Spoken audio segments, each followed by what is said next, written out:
the very dynamic person and multi-dimensional personality, because you have seen him in all the spheres of ophthalmology, all the spheres of the life. He's always there for anything, like you need any help, you need anything, and Dr. Satanshu is ready for everything. Can you see my video? Yes, yes. Welcome, and Dr. Satanshu is going to speak on approach to posterior polar cataract.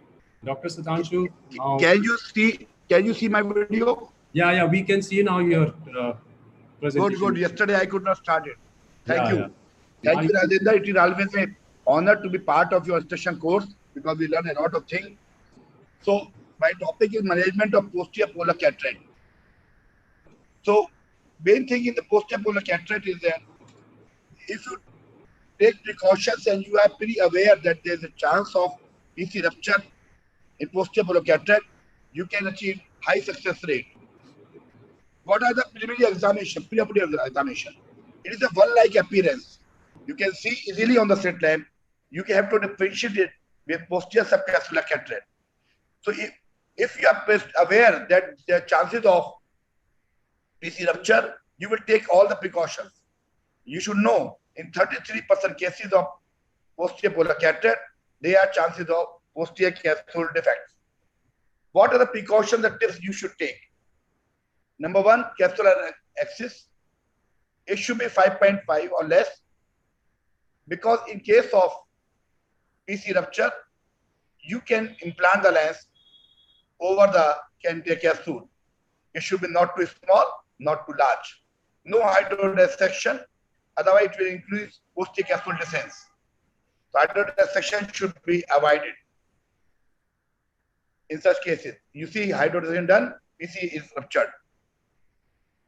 Number three, whenever gentle hydrodilation can be done, because we are not doing hydrodissection, so we can do gentle hydrodilation from two sides. It should be complete. But all the procedures of hydrodilation should be very gentle. Epinuclear shell acts as a protective of the defective posterior capsule, so it should be removed in last. Because when we are doing phaco, we are doing irrigation, it protects the capsule. You see, we have a large break in the posterior capsule. Before starting surgery, we know it. So we have to take all the precautions that this defect should not increase at any cost. Phaco is the safest option because chamber is closed all the time. This is the best technique phaco in doing posterior polar cataract. Gentle hydrodilation done. We have not done any hydrodissection. Chopping is done, but we should not rotate the nucleus. Direct chop is preferred. We should not rotate the nucleus. By rotating the nucleus, we can increase the posterior capsule defect. All the manual should be gentle, as the rent is suspected behind. Parameter should be low, total height, phaco power, everything should be low. We have to bring all the nucleus part gently in the center, completely away from the posterior capsule in the pupillary plane, and you should do phaco in the pupillary plane, away from the posterior capsule. As the parameters are low, it takes some time. You should have patience doing the surgery. Instead of wasting time, if there is a PC rupture, you have to do vitrectomy. So instead, you waste time here. Have patience, go slowly, rather than wasting time in doing vitrectomy and everything later on.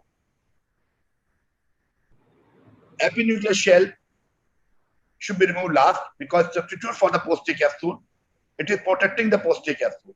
So we are removing it in the last. We should not do any blind procedure. We should bring it into the center place, all the epinuclear piece, and gently we should remove it. As the parameters are low, it will take some time. Remember one thing, chamber should never be allowed to collapse. Whenever you remove the phaco, you should always inject viscoelastic from the side port so that chamber does not collapse. Collapse of the chamber will increase the posterior capsule end. IA should be very gentle. Bimanual is preferable in such cases. and we should do it from two ports. Posterior plaque is left to be removed in the last because there is no PC in the center in many of the 33% cases or many of the cases of posterior polar cataract. Again, see, whenever removing the eye port, inject with scope. We should never allow the chamber to collapse. Gently remove it.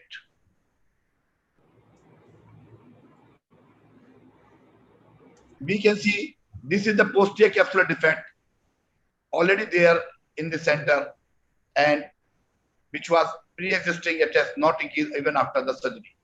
Can you see the pre-existing defect in the posterior capsule?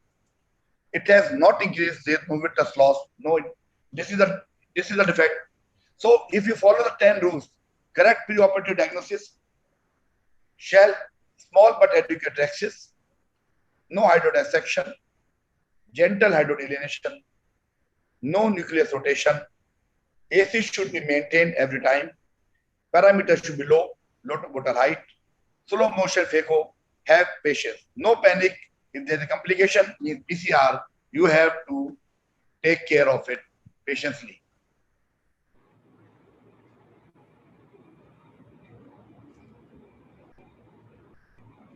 Dr. Ajendra? Thank you. Thank you, Dr. Sudhanshu, for the excellent video on posterior polar cataract. And I think posterior polar cataract is one of the clinical situations, surgical situation we all come across, and we get in trouble many times because of its complexity, the posterior capsular opening up during the surgery itself, and getting into the problem of vitreous pronaos or the nucleus. But as Dr. Sudhanshu has described, if you take care properly from the beginning itself, before the surgery, your preoperative diagnosis, you have a posterior capsular opening or not, all these factors and the vacuum, your parameters, your phaco technique, and all these things would matter, because if you take care of all these 10 tips which Dr. Sudhanshu has given, you will definitely complete the surgery successfully, I think. And the most important point which I want to stress here is in posterior polar cataract is your hydrodissection, because there are a lot of discussion goes on. I'll ask the panelists also. Hydrodissection is one of the most important step in posterior polar cataract, nothing else. But whether to do or not to do hydrodissection, that is one thing. If we have to do, what kind of hydrodissection we should do. Dr. Subin, your comments. Yeah, I would generally tend to do a hydro-free dissection. So in that, what we do is basically take a spatula or a second instrument, and under the capsular rhexis margin, sweep it all the way through one paracentesis. We sweep it for about 180 degrees or maybe a little more than that, and then through the other paracentesis again we sweep it under the capsule. So we kind of get the same cleavage. Now this does not serve the purpose of going beyond the equator. This is only till the equator, but this comes handy later on when you have finished your nucleus removal and you're removing the epinucleus. So the epinucleus anteriorly is now free from the capsule. So that's a huge advantage. And whenever you go later on, when you're confident that yes, you do not have a pre-existing PC rent, then it helps. If you do have to do a hydrodissection, there are situations when you might choose. Limited hydrodissection is one of the options, but then it becomes very risky how to titrate it, because you cannot really ensure that your limited hydrodissection is going to be restricted and not reach the posterior pole. So I would generally, if it's a classical posterior polar cataract, I would refrain from doing a hydrodissection. I would do a hydro-free dissection. I agree with you, Sabir. In the case of posterior polar cataract, we should doubt there is a PC rent. Absolutely, absolutely. If there is a PC rent, unless proven otherwise. Dr. Vinod, your comment? Dr. Sudhanshu has made it very clear. The most important point is keeping chamber maintained all the time. You should not go shallow. And of course, we can do oval rhexis in this case also, which helps us in chopping up. And if you want to fix a lens in the sulcus later on, so it gives a lot of space also. So oval rhexis is one of the choice. And keeping the chamber stable is second very important point. I think it's the most important point. And third, the last piece we want to have, it's better to use a visco, like viscotor or something, which keeps the chamber stable there. Even if you take out, rent will be there, it will not enlarge. I think these are very, very important Uh, tips shared by there is Dr. a there is a very easy way to make sure that your AC does not collapse while you are doing the last bit of epinuclear removal. Is that you remove your side port instrument. Yes. Yeah. Remove you have only your phaco probe. There is no way you'll have surge. You go Yes. on to low parameters and just keep your phaco probe in. No side port instrument. You do not need a side port instrument for the epinucleus. It's not hard. It's not. It's going to just walk into and just use low. And if you can go into the epinucleus mode, which Yes. is basically a lot less energy and it's got a vacuum arrangements to not cause surge. That would really ensure. And another Doctor, point, I think we must resist that temptation to take out the small wisps of cortex from the posterior capsule or attempt any form of polishing, even with the IA cannula. I mean, I dread to go anywhere close to the central posterior capsule in a posterior polar cataract. I will deal with that in the post-op period. I can do a YAG cap as early as is required, but I would rather not have a PC rent on the table. Yeah. Dr. second Satanshu thing, is very, Dr. very, very, Ayender, yes. do you have any experience of doing posterior polar cataract with the infusion cannula at the 6 o'clock position? No problem. No, I couldn't hear. Do you have any experience of doing posterior polar cataract, or you would like to do with a IV cannula at the 6 o'clock, please, infusion cannula? I'm using AC maintainer for that purpose. AC maintainer. I am talking about AC maintainer. Because this is another good option to avoid the chamber to collapse. Can use the AC maintainer. Yeah. And as Dr. Satanshu has very nicely described the last step, because the posterior polar plate, which is stuck on the posterior capsule, because you have to make sure like whether your plaque is stuck on the posterior capsule or no. If it is stuck, if there is adhesion of the posterior polar cataract with the posterior capsule, in that situation you have to leave that plaque for the last.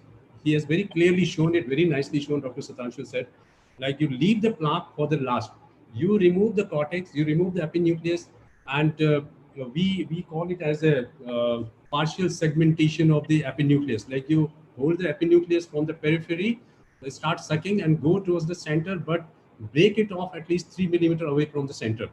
And like this, you just go all around, you completely suck out the epinucleus, leave that center plaque for the last. So once everything is clear, then you hold the center plaque. You can hold it with the aspiration cannula, or you can hold with the forceps also, plain forceps. Then you can dissect it and take it out. That is one very important point. And second, which I was asking about the hydrodissection, because hydrodissection is also very important step in posterior polar cataract. What happens actually, if you don't do the good hydrodissection, then taking out the cortex away from that plaque area becomes very difficult. Then you hold it and you try to put a stress on the posterior capsule, you may rupture the posterior capsule. So as Dr. Suven has said, like he preferred to do the hydrodissection up to the equator. This is called as a multi-quadrant hydrodissection, multi-quadrant partial hydrodissection. You inject the fluid at the multi-quadrant, but the fluid wave should not go posteriorly towards the posterior plaque. It should go up to the equator or little away from the equator, but it should not go, the wave should not go through and through. So that is important, because you have to, in any case, like do a little bit of hydrodissection so that it becomes easy later on for the removal of the cortex. Dr. Ayender, for this we are using a cannula now, which is blunt from the tip, and there is a side port, and they do two side ports. So when we do hydrodissection, the fluid does not go behind the nucleus, it goes on the side. So this cannula is helping us, but we have not made a video of this cannula. We are going to do it for the next time. This cannula is helping us because the fluid is not going behind, because the tip is blunt. On the side they are whole, fluid is going on the side of the nucleus. Right. It's not while we are on the topic of posterior polar cataract, there is an interesting thing which happens often to all of us, and maybe our younger colleagues over here would benefit, would probably also know. We have this something called the cookie cutter defect. In a posterior polar cataract, often when you suddenly find that you remove the epinucleus or the that centrally there's a clearing and your heart is in your mouth, you think that the posterior capsule is gone. Yeah. So, and then you are kind of tentative. You don't know, you're not sure whether it's the PC is intact or it's gone. And that's a very sharp cut, kind of cookie cutter. So the easiest way to differentiate is just hang on over there and take out your instruments after injecting viscoelastic. And as you inject viscoelastic, if that size of that so-called cookie cutter defect does not increase, you have your PC is intact.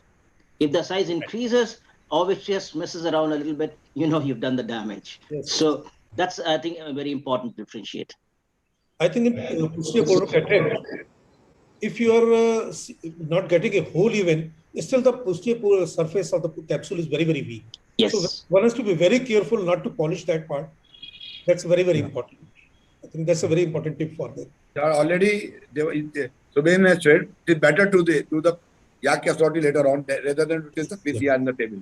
True.